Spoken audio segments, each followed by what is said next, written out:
قرن 19 اینجا پر بود از صدای دستگاه‌های بافندگی.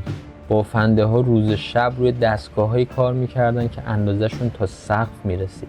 اتاق‌هاشون پر از نخ و رنگ بود و پشت هر تار و پودش داستان یه زندگی ساده و سخت. سلام، من امیر هستم و به کانال یک دنیای بدون مرز خوش اومدید. امروز به شمال لیون و محله کوقاقوس اومدیم که هم اینجا رو با هم ببینیم و هم داستانش رو براتون تعریف کنیم. برمیگردیم به قرن 19. اون موقع ابریشم لیون خیلی معروف بود و به پاریس و حتی آسیا میرفت. اما پشت اون زیبایی کارگرهایی بودن که با دستهای پینه بسته شهر رو زنده نگه می‌داشتن. محله کوقاقوس که در تپه بالای شهر لیون قرار گرفته، از قرن 18 به محل اصلی زندگی و کار بافندگان تبدیل شد.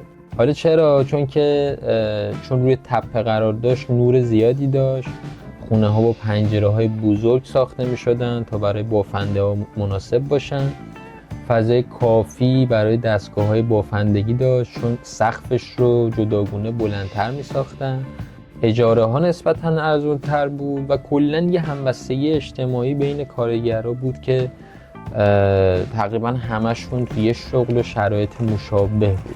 به همین خاطر کوقاقوس به نوعی شهر کارگران درون شهری لیون شد، جایی که هم کار میکردن و هم زندگی. ولی یه اتفاقی این وسط افتاد. یه بافنده لیونی که همین اطراف هم زندگی میکرد به نام ژوزف ماری ژاکر اومد یه دستگاهی ساخت. یه دستگاه جدیدی ساخت که طرح پارچه رو کنترل میکرد.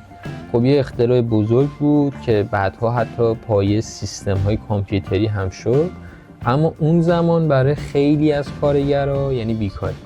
تو سال 1831 وقتی که قیمت پارچه پایین اومد و کارگرها از گرسنگی خسته شدن، صبرشون تموم شد. از همین تپه راه افتادن، پرچم سیاه بالا بردن و یه شعاری هم میدادن که زنده با کار یا مرده در مبارزه.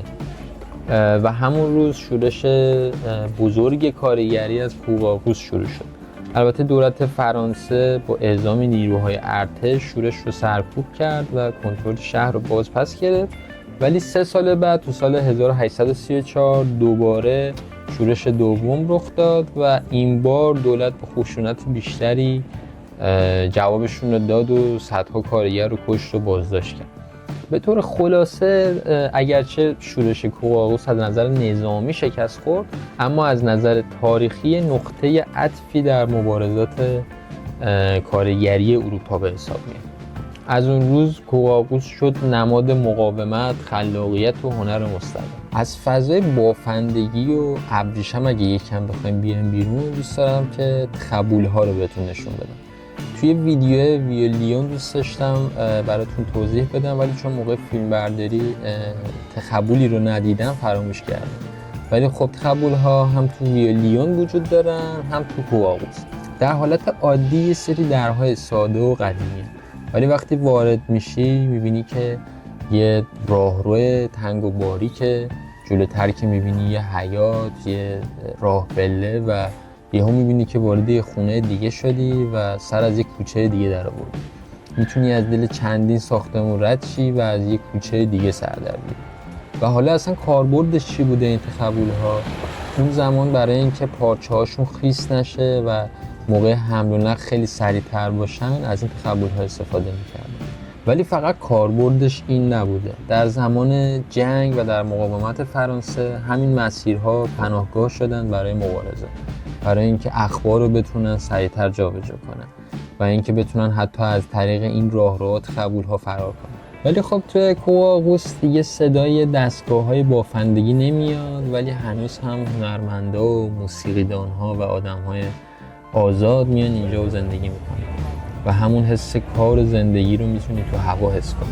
کارگاه‌های قدیمی شدن آتلیه‌های نقاشی، مغازه‌های ساز و گالری‌های کوچیک و حتی بعضی از کارگاه‌های قدیمی هنوز پابرجا هستن. دستگاه‌های قدیمیشون رو نگه داشتن، حالت موزه و فیلمشون اینجا براتون میذارم که ببینید. میتونید برید اون دستگاه‌های قدیمی رو ببینید، همزمان که فروشگاه هست و پارچه‌ها، لباس‌های ابریشمی هم میفروشن. یه جور پایداری خاص تو این تپه هست، جایی که یه زمانی کارگرها با دستای زبرشون نخ می‌بافتن و همشون انگار یه تیکه از تاریخ رو با خودشون هم میکردن. همون حس مقاومت حالا شده خلاقیت و این رو میتونید روی دیوارهای کوقاقوس ببینید که پر از نقاشی و گرافیتی هن و هنرمندهایی که ساز میزنن و رستوران ها، کافه ها، مغازه ها، همه این حس زنده بودن این محله و این تپه رو شما میده. وقتی از بالای کوقاقوس به لیون نگاه میکنی فقط یه منظره نمیبینی، یه تاریخ میبینی، از جنگ تا صلح، از کار تا هنر. و شاید هم یه سوال تو ذهن آدم به وجود بیاد، اگه این تپه حرف میزد درباره ما چی میگفت؟